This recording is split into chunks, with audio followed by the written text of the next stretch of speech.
stream, so here I am again. This is 100 subscriber live stream. So there isn't anyone on yet. Hey, if you're watching after the fact, come join. I'm going to show you what I'm building today. Building an XLT, Polaris XLT 600 triple purple top. No idea what the model year is. It's for my friend Reed's Franken sled. Um, he's going to bring my uh, Toyota 4Runner home from Seneca Falls with his flatbed truck or flatbed wrecker. And in exchange, I'm building this for him. So this was supposed to be simple, but it went off the rails pretty quick. So, so here it is on the bench behind me. I started the video series on it today, just because last night me and Reed and Christopher thrashed until about 11 o'clock. Reed left earlier because he's got college and things to do.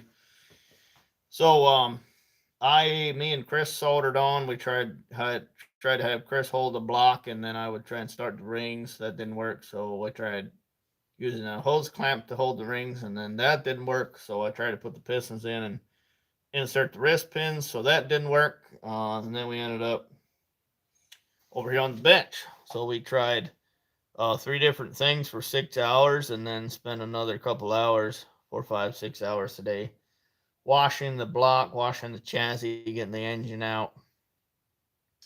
So I was able to put the pistons into the block. Actually, I had to add some do-overs. So one of the times we're trying to get the middle piston in, the ring popped out and turned into a spaghetti noodle. So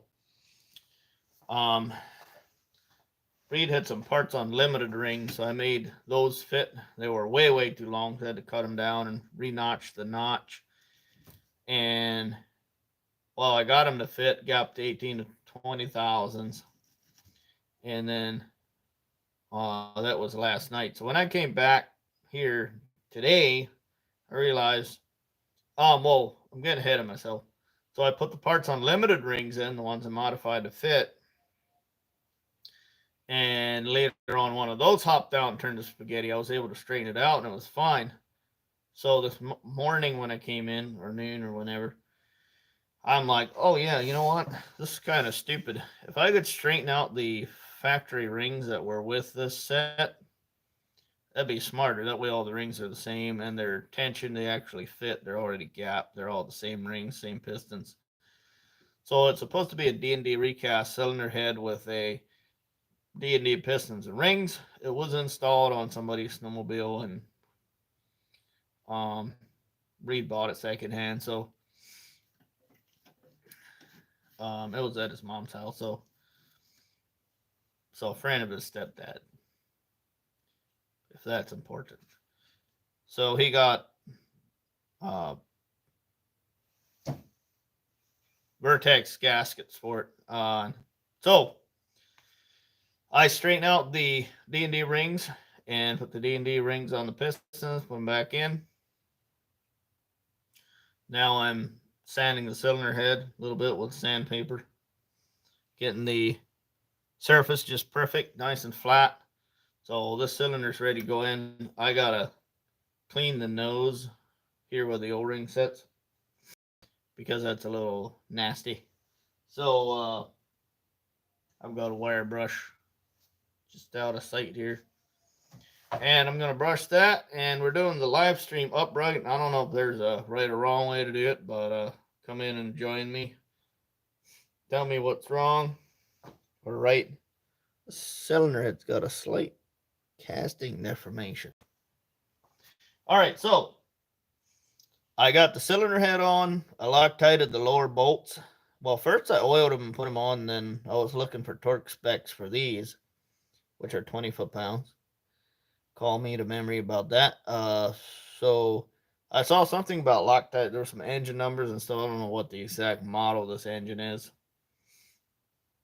It's an Indy 600 XLT ultralight triple. So I figured I'll just go back through, take each nut off, give it the old brake clean, blow it off and put some Loctite on it. It can't go wrong putting a little bit of Loctite on her. So this will be, I'm sure this setup, unless it blows up catastrophic failure or whatnot, it'll be in this chassis for as long as probably Reed rides it. He wants to do a little lightning, a little race prep for it. Last I went to Wise Guys Drag in Nunday, and Wise Guys I've heard is closed, so pretty sad day for us all. Anyway, I'm gonna get to work. You watch, come in the chat, please comment, let me know what's going on. Let me know I'm not just a YouTuber with nothing but Russian hackers, bots, and liberals. I don't know. So it's my channel. I can talk about whatever I want. And if I can't, what's the point? So I'm gonna go clean this. Try to make sure the camera's even in a way we can see what I'm doing.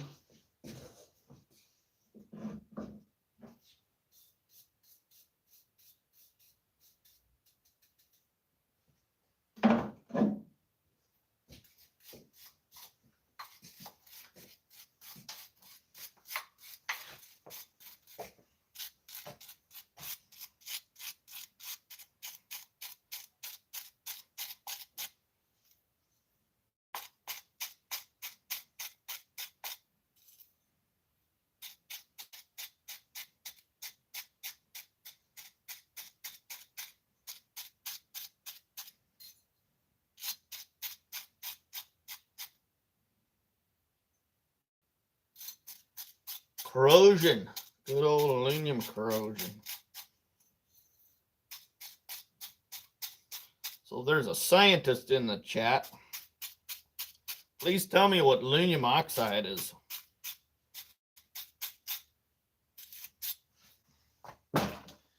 My understanding is that iron oxide is just rust. That would follow the aluminum oxide as oxidation of aluminum.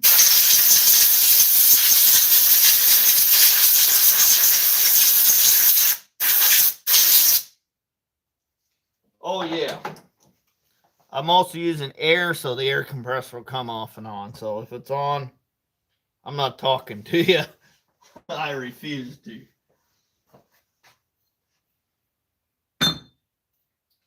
All right.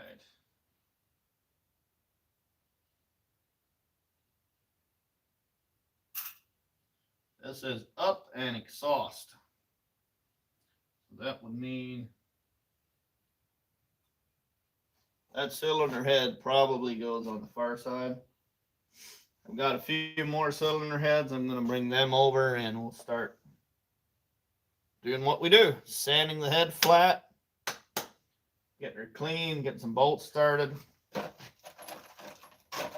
I'm going to start 2 of these bolts just because these are all nice and clean because they've got no contact with the outside world. They're isolated.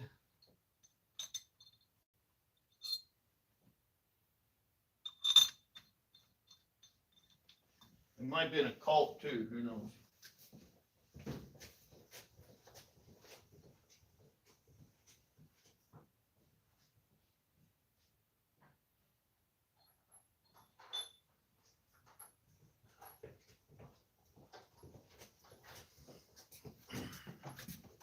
All right, Toyota battery tray with another head. So, got the O-ring where the spark plug hole is. Gonna brush this as well, might as well.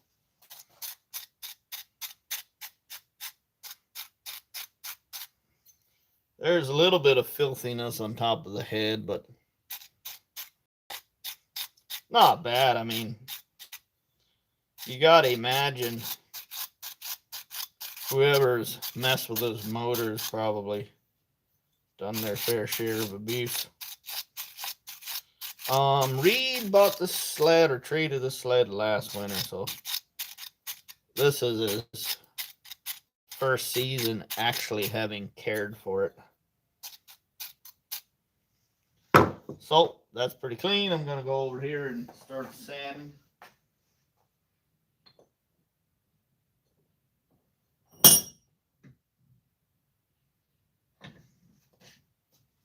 And we got a sheet of glass off of a 500 watt halogen spot work light. Not a very confidence inspiring place to get a piece of glass. You know the sucker's been hot. Heat makes things warp, so I don't know. So far, good. That's all I can tell.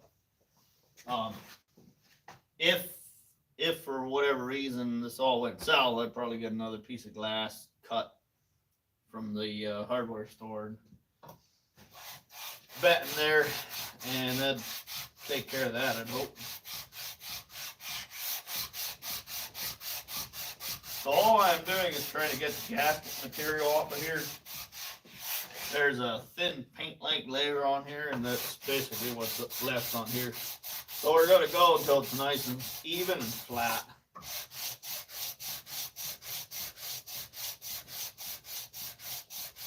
That way, if there was any cylinder warpage previous, we'll take care of that as well.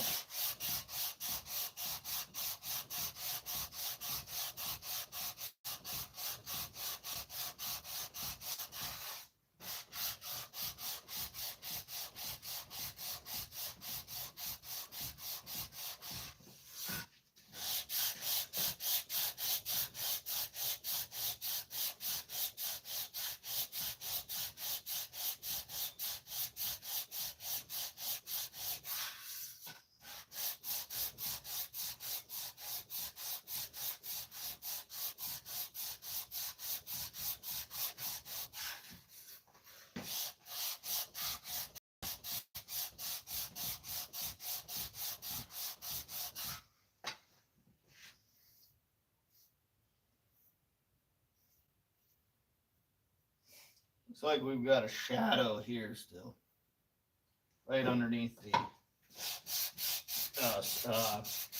right under the pinch area for the gasket, basically.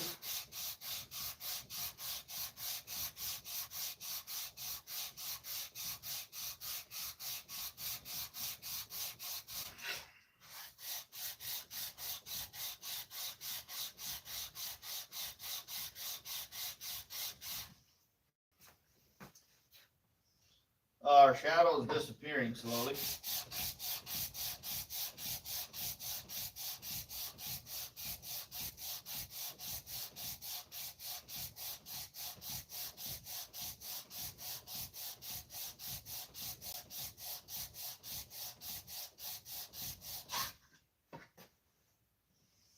All right, the shadow is gone.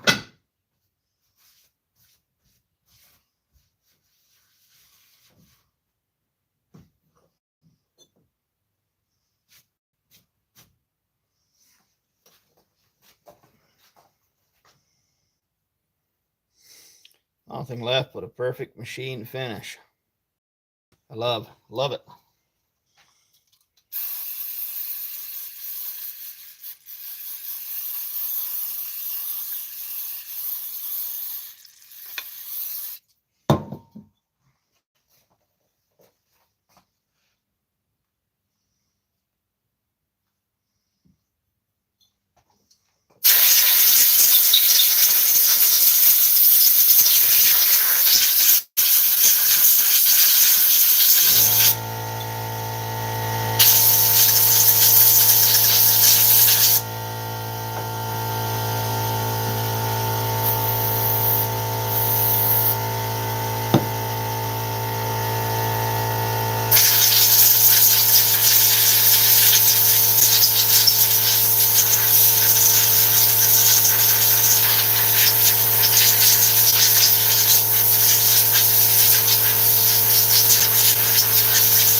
Here's the purple top and the inlet. We have water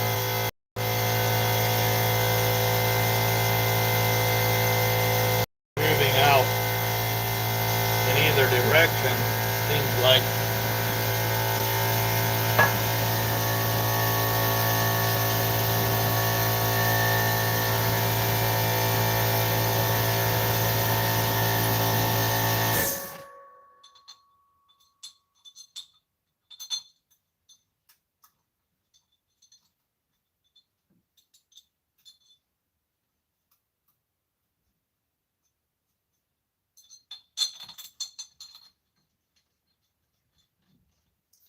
All right, time to go get the last cylinder head.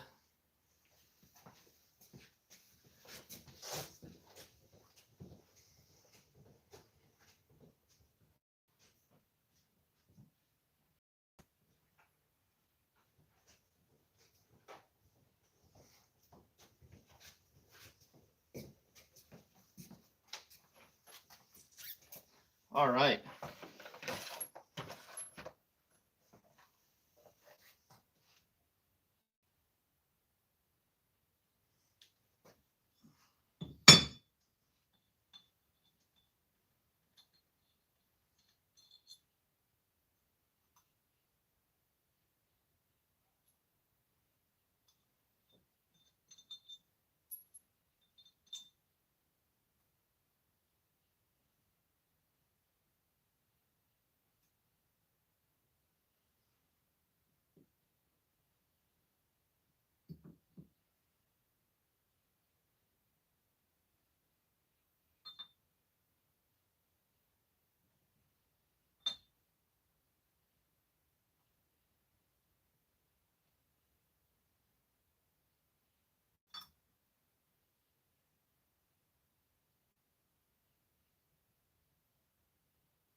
All right, I think we might have got it figured out.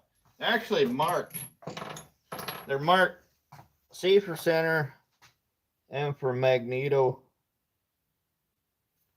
Sorry, I got some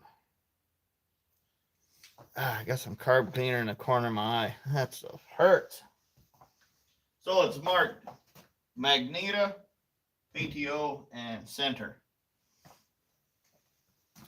So Mr. Center here is going to be the next victim.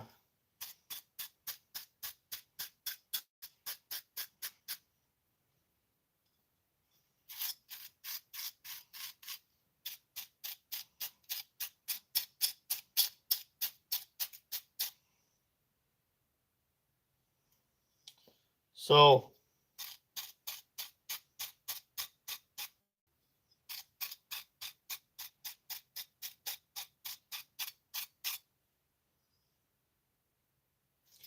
if you're from this area, it might be worthy of notice that candidate Larry Sharp, New York gubernatorial candidate Larry Sharp, is having I think it's a breakfast event. It's somewhere close by Canandaigua, New York, or maybe north of there, Palmyra. I'm not sure quite. But if you look up Larry Sharp on the old Facebooks, you'll be able to find the event. So if you're somewhere near New York, Canandaigua, he is write-in candidate for Libertarian. So, FYI, I mean, I don't think Libertarian candidates get enough airtime. I think everyone should get the airtime they want to a certain limit. Probably don't need neo-Nazis and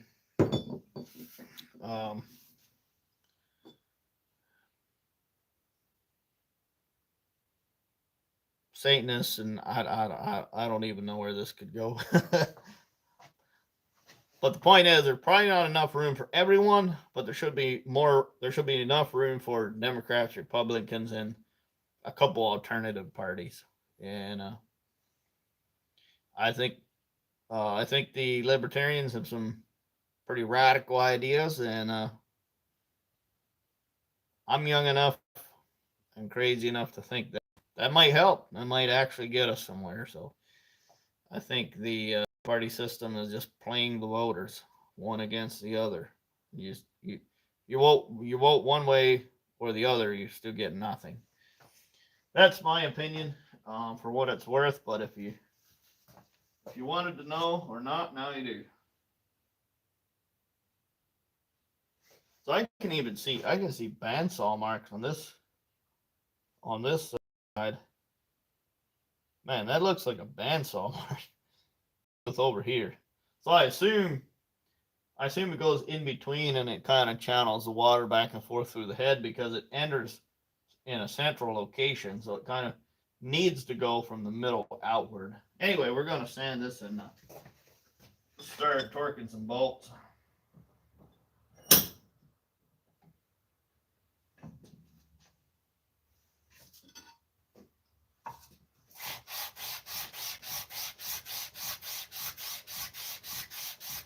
Can't wait to hear this motor running. I just got the Kawasaki jet ski done the other week, and man, was that exciting.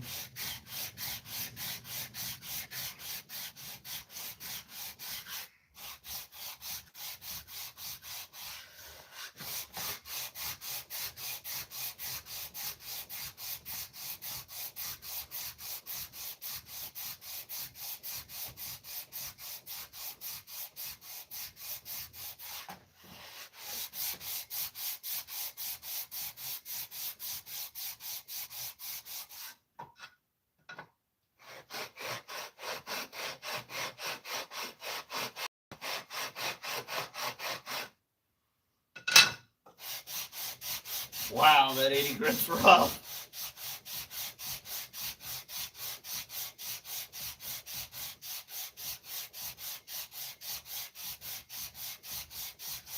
Looks like this cylinder head has warped.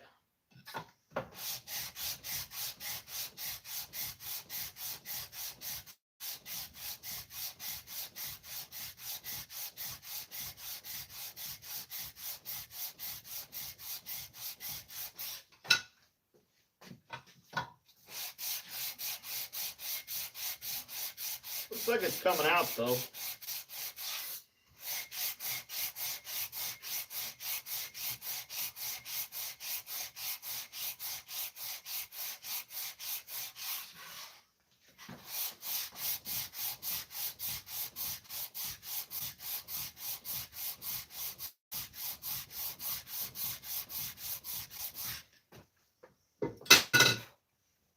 Bring the phone over and show you guys what that looks like.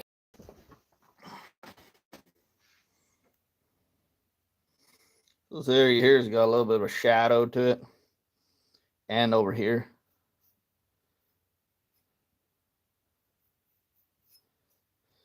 And over here. And over here. So that's basically what we're doing. Getting those guys flatten out. And so far it looks like we're getting our results. Just taking a couple extra strokes to get there.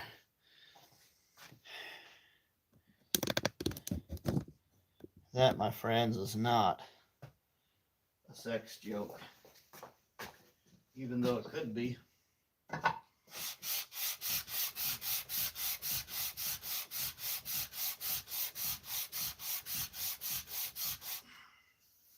Here. Don't need the sleeves getting in the way of progress.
There we go. Looking good, looking good.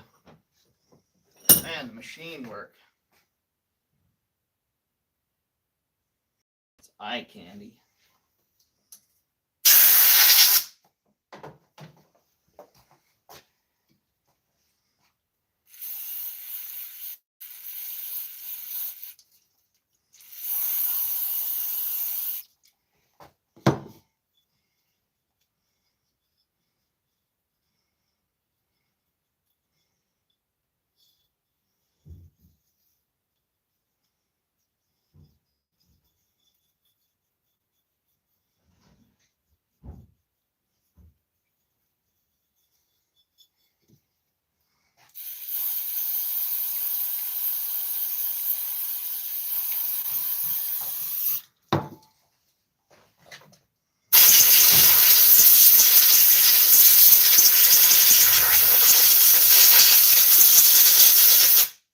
Want to be in a live stream?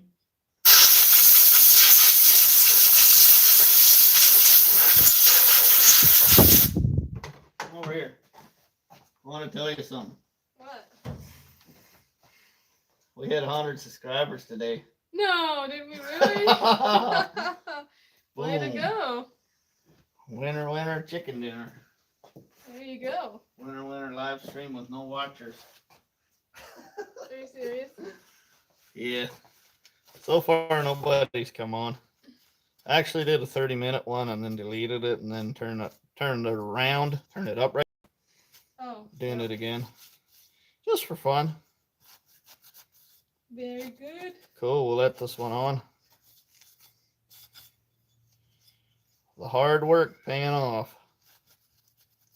And the dry humor. Hey.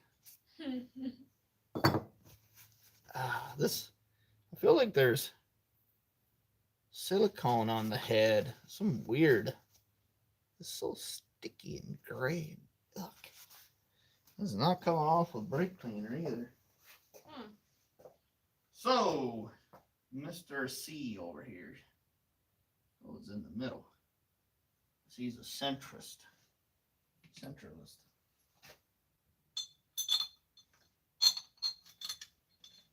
So they're even marked. This one here is a P for PTO side. This one has a C for center, and this one says M for magneto. Magneta. Magenta. Magenta.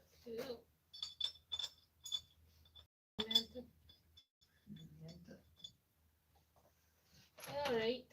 Well, so Chris and I are gonna have some supper. Goodbye, Pistons. Long live the Pistons. Oh, here we go. So it's pretty cool what they done here.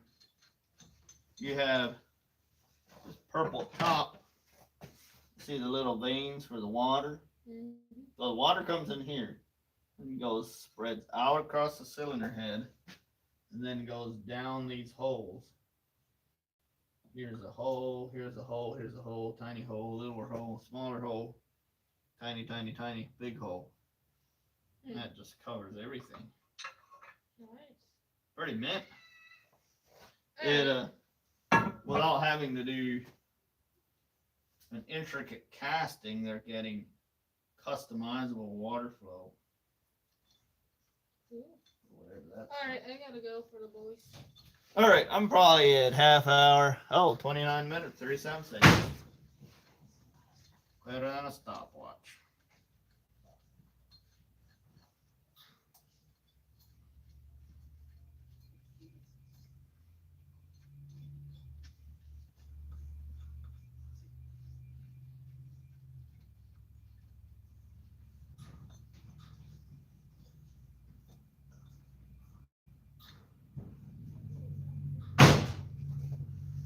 I hear a Chevy going by. All right, guys, it's been a half hour.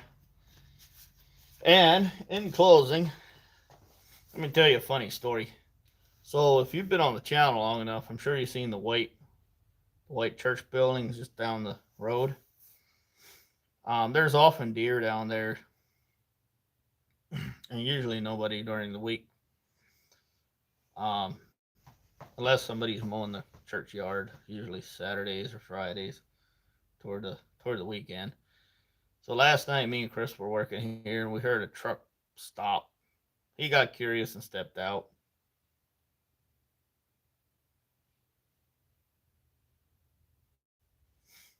That weird bell sound.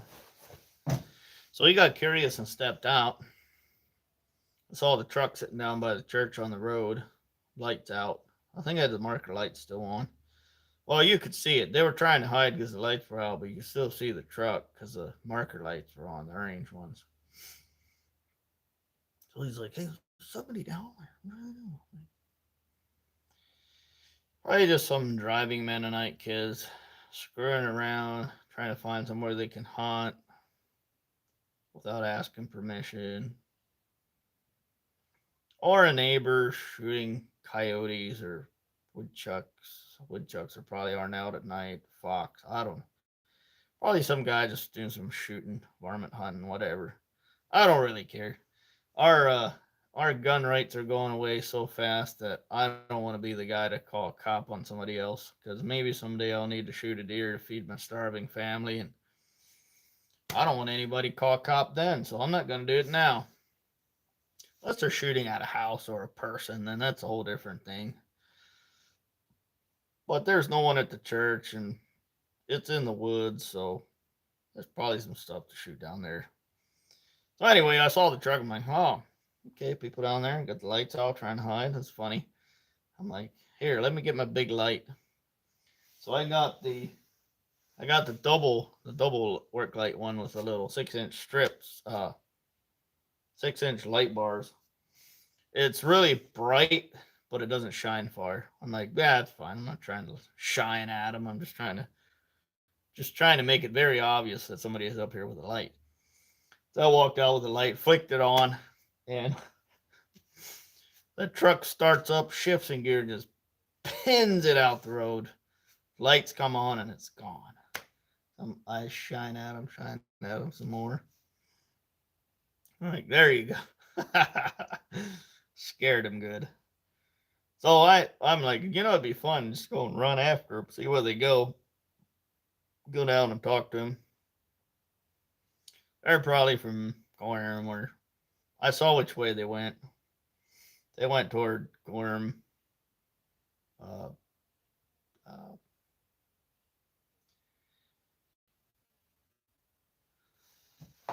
Gorham Stanley direction. Or Benton.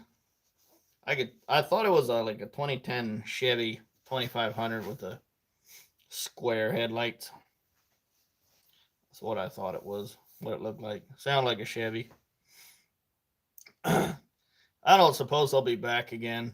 And I'm sure they were shooting into the church because the bank on the other side is higher than their heads.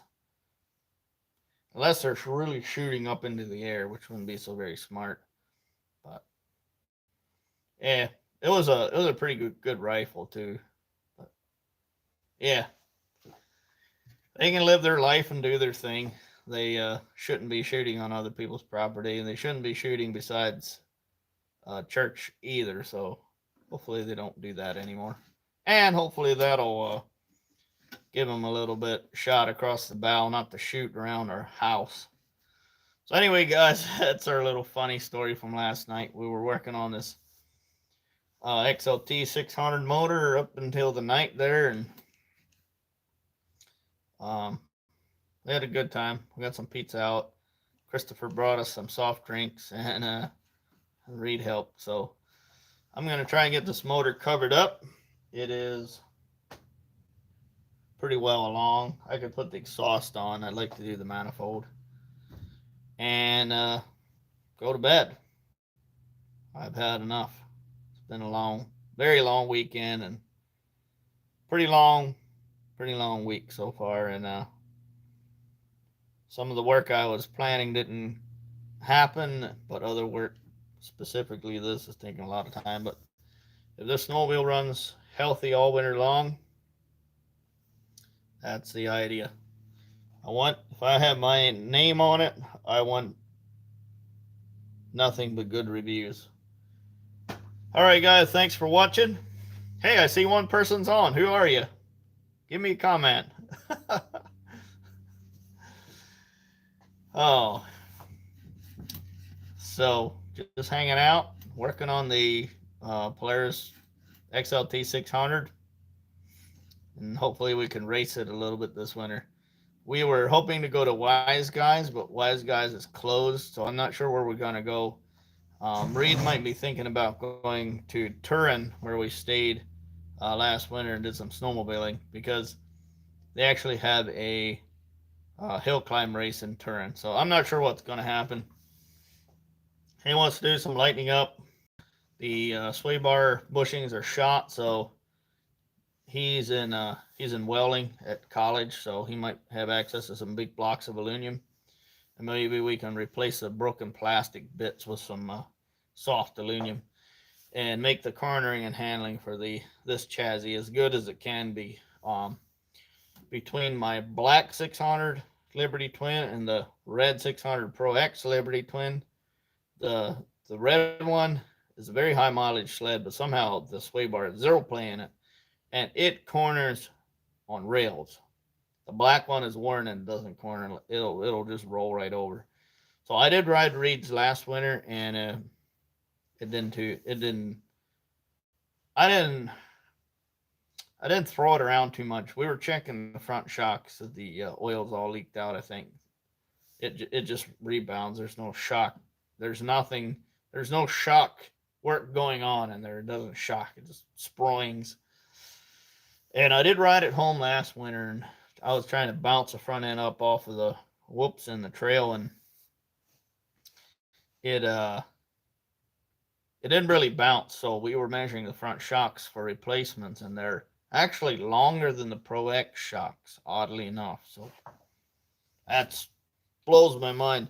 No one knows what suspension's under the snowmobile either. This is a Franken sled. It was Frankenstein before Reed got it. It was kind of set up for racing, and now we're doing more Frankenstein work on.